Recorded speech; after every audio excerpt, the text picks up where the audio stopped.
Sir देखा गया कि पवन सिंह जी को आपके प्रतिद्वंदी के रूप में उतारा गया आसनसोल से, तो उसमें मैं क्या बोलूं। ये तो अगर ये सत्य है, अगर इसकी ऑफिशियल घोषणा हो चुकी है, तो ये तो उनकी पार्टी का, उन लोगों का इंटरनल अफेयर है। इस मामले में तो वही लोग कुछ ज़्यादा रोशनी डाल पाएंगे। हमारी तो अभी अभी आप लोगों ने खबर दी है, तो मेरे लिए तो दिल में सबके लिए शुभकामनाएं और शुभाशीष है। ये यहाँ पे आसनसोल में कई लोगों का ये भी मानना है कि उन लोगों ने जिस तरह से नाम अनाउंस किया है, और जिन जिन नामों को अनाउंस किया गया, उनमें बहुत सारे नाम ऐसे हैं जिनको देखकर लगता है कि वो अपना ही हित नहीं सोच रहे हैं, अपने साथ साथ शायद वो विपक्ष का भी और टीएमसी का हित भी सोच रहे हैं।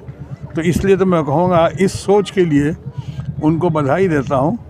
लेकिन वो कुछ भी कर लें, कोई भी नाम अनाउंस करें, कितने लोगों का टिकट काटें, कितने लोगों को कट फॉर सीट करके इधर का उधर, उधर का इधर करके उलट फेर करके लाएंगे, 400 पार या 370 ये भूल जाएं, किसी कीमत पर संभव नहीं है।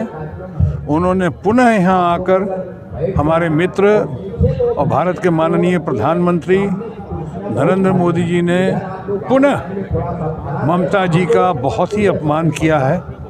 जैसी भाषा का प्रयोग किया उन्होंने कल परसों में यहाँ पे संदेश खाली के नाम पे, जो मामला सुलझ चुका है, जो मामला जिसको अंडर कंट्रोल आ गया है, उसको सिर्फ पॉलिटिकल रीजंस की वजह से उन्होंने फिर से उभारने की कोशिश की है।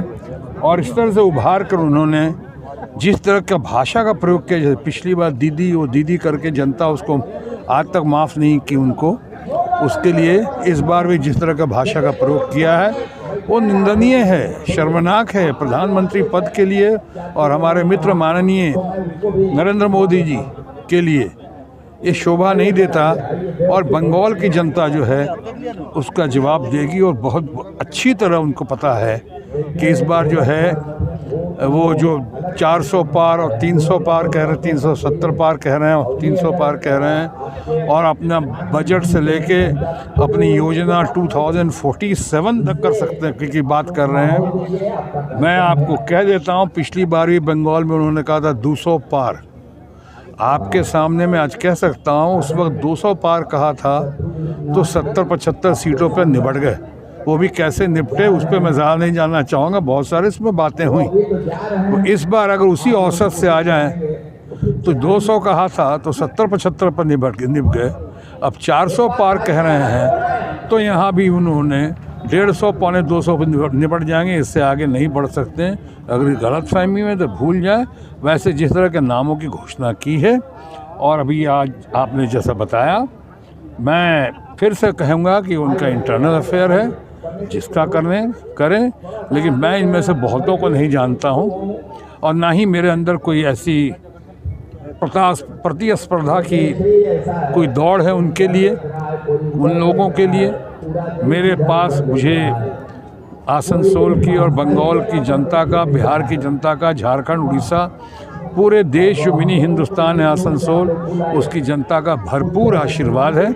और मैं समझता हूँ इस बार फिर आप लोग के सहयोग से, जनता के आशीर्वाद से, तमाम पुराने हम कीर्तिमान एक नए तरीके से स्थापित करेंगे। ये उम्मीद भी है, ये कामना भी है, और ये मेरी प्रार्थना भी है।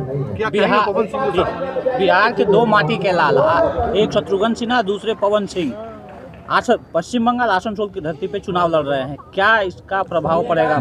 मैं कैसे जानता हूँ? मैं तो जानता ही नहीं हूँ। कहीं ऐसा है, अभी आप जो कह रहे हैं, मुझे तो ये भी नहीं पता है बिहार में हैं, कहाँ से हैं, या मैंने कुछ तारीफ सुनी है कलाकार, सिंगर के तौर पे कि भोजपुरी फिल्मों में चाहे कुछ जगह उनका, लेकिन मुझे नहीं पता है कि वो बक्सर से हैं कि वाराणसी से हैं, यूपी से हैं कि बिहार से हैं। लेकिन जहाँ से भी हैं, सबको चुनाव लड़ने का अधिकार है। ये लोकतंत्र है। अगर उनको चुनाव लड़ने के लिए भेजा गया है तो ये मायने नहीं रखता कि उनके अगेंस्ट में कौन है, मैंने क्या रिकॉर्ड कायम किया और क्या रिकॉर्ड कायम करूँगा। ये नहीं, मतलब है कि लोकतंत्र में सबको चुनाव लड़ने का अधिकार है और वो आ रहे हैं, तो मैं भी उनके लिए अपनी शुभकामना और शुभाशीष रखता हूँ। फैसला जनता करेगी। डिजिटल खबरीलाल, खबर आपनादेर, नजर आमादेर।